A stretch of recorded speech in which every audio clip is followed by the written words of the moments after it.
Hey guys, I thought of a pretty clever road layout for eco cities that I want to share with you.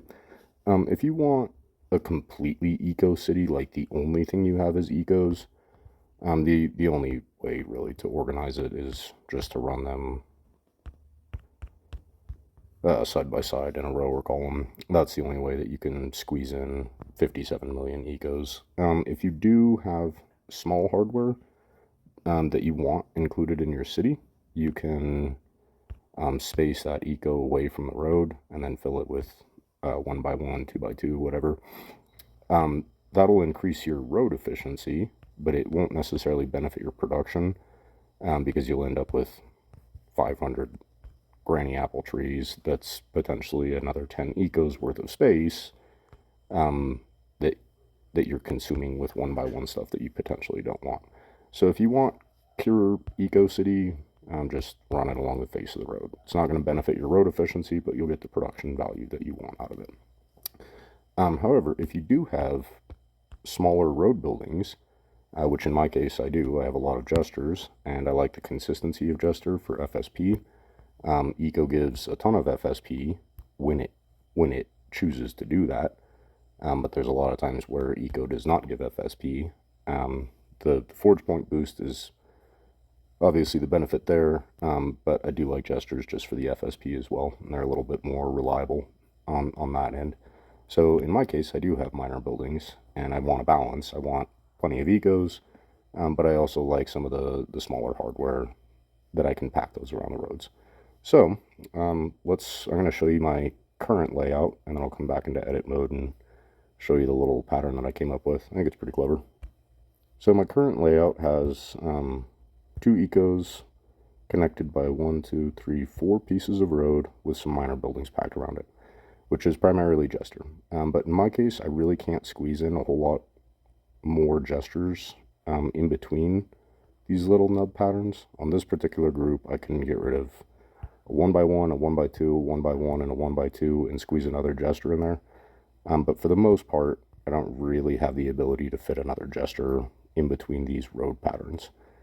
So here I would not be able to consolidate those corners. I would not be able to consolidate those corners in this group to fit another gesture in. So for the most part, the 1 by 1 and 1 by 2 stuff that I have on the inside of the corners is because that's the only building that's going to fit there. And the 1 by 2 is definitely not helping my efficiency. It would be better if it was 1 by 1s, but again, I don't want the 1 by 1s. I prefer the production off the 1 by 2 if I do have to plug something into that location, right? But same pattern. I've got 4 pieces of road coming off a main row and connecting 2 ecos simultaneously. So let's look at this group specifically. Gestures expecting 2 connections. I have 3, so that's a penalty of 1. This 1 by 2 is expecting 1 connection, and I have it connected on 1, 2, 3, 4. So 1 expecting is a penalty of 3. And then this 1 by 2 is also expecting 1's connected on 2, so a penalty of another 1. So 1 plus 3 plus 1 is 5. I'm wasting 5 connections on these minor buildings essentially. And then the trade-off is that I'm saving 5 on each of the ecos behind it.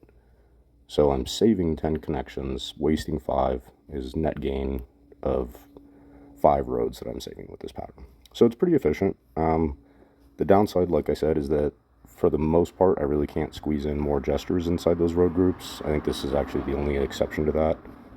You can see like down here, I have that 1 by 2 pattern, but there's nowhere to fit another gesture beside it.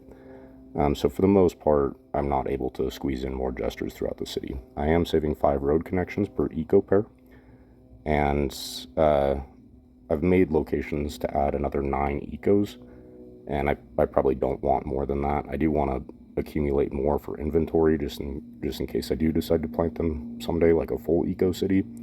But for now, I do kind of like a balance. I have some buildings back here that benefit QI. I have some buildings that are dedicated to GPG attack. So for the most part, I do want a balanced city. I do want a healthy amount of ecos, but not at the expense of playing other parts of the game. Does that make sense? So, in summary, I've got a row. I'm using a leg of 4 pieces of road, and that is true for all of these patterns. There's 4 pieces of road. This one, this is Sunhaven and Hauler placeholder, but this whole group in here is set up for another pair of ecos. So this one actually runs between those buildings, but it's still four pieces of road. So one main row, 4 pieces of row, connecting 2 ecos off the 4 pieces of road. But for the most part, the 1x1 and 1x2 that I have is the only building that I can fit in that pocket. That's kind of the limitation here. Keep that in mind, and let's get back into edit mode, and I'll show you the pattern that I came up with.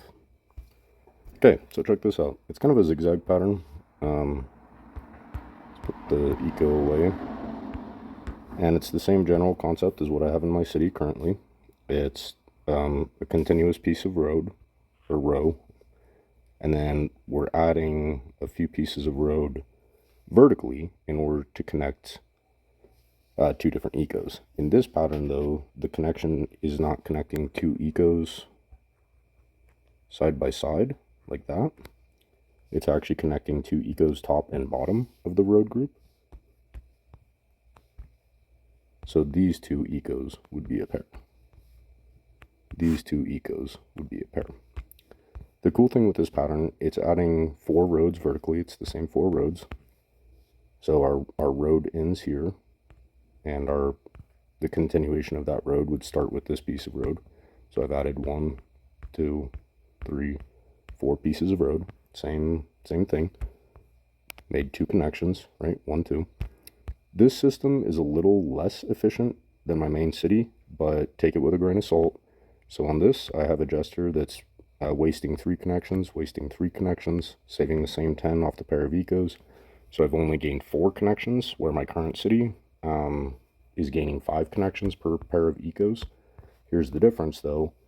My main city has a lot of 1x1 and 1x2, and not necessarily because I want it, but because I can't fit more jesters in it. And if I could sacrifice the efficiency to fill it completely with jesters, I would. The difference, though, in my city, I can't do that, first of all. Like, the road pattern just doesn't work. But in my city, it would actually end up being the same 4 connections. The difference here, though, is that if I do use 1x2 filler on this pattern, I get a penalty of 1 connection and a penalty of 1 connection on the flowers, right? So there's a penalty of 2 roads, saving 10. If we do use 1x1 and 1x2 filler, this is actually saving 8 roads per repetition. I did notice that you can't, you can't really switch between these two. You'll end up like there's a gap between there, but then the row below it isn't tall enough to fit an eco. And the difference here is that with this pattern, the eco is connected on the inside of the road, and on this bottom group, the eco is actually connected on the top of that road. That's the difference. So they don't really interlock. But if you use one or the other, these ecos will actually interlock all the way across the system, which is pretty cool. As long as you stick to one pattern, you know. Biggest advantage, though, like I said, this is if you do have a combination of 1x2 and 1x1 that you actually want planted, like Tree of Patience, for example, for self-aid kits. That pairs well with Finish Special kits, so that's kind of a logical consumable that you might need to target. I have 7,000 of them, so I don't need the self-aid kits. I don't need Trees of Patience. I don't really need Trees of Vitality either, because I'm in Space Hub, so I don't need rental kits or one-up kits. And I think I've got like 800 of each of them, so I don't really need them. They're decent on goods and forge points, but not something I really need in my city.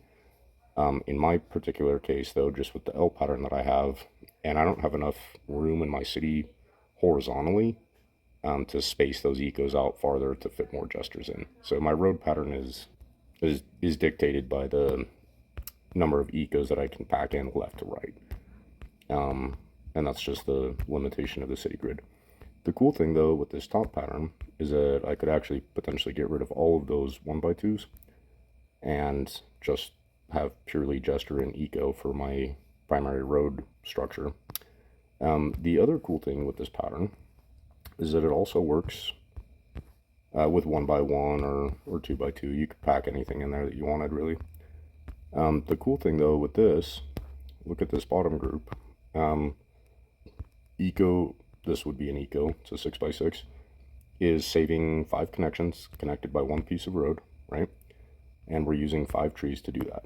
But then on the next eco below that, if we continue this pattern, I'll need extend the column obviously, and then connect this eco with an additional piece of road. So 2 ecos, 2 pieces of road. If we use this zigzag pattern, it's actually only 1 piece of road that we add, and we can connect 2 ecos off of that pattern. And then if you want to keep your row height aligned, you can just mirror that image and bring it back down. Does that make sense? Instead of just constantly zigzagging up to the top. If you're using 1x1s, you can actually kind of realign it that way. I guess you could do that with the 2x3 pattern as well. I haven't really played with that. I guess it would work though. So just something I figured I'd share with you guys. Hope it helped. Bye. So this pattern, I played with it real quick, just a PS for you guys. This pattern keeps the row height consistent across the map, but you end up using a lot more gestures in this process. Same efficiency really, because this is connected off the corner, this is connected off the corner, so it's the same pattern. We're using 4 roads, connecting 2 ecos, and there's a gesture touching the inside corner on both sides. So same efficiency as the zigzag pattern, like the stair step pattern that I did. The difference though with this setup is that with the zigzag, this would be another eco and another eco in that pattern. Right?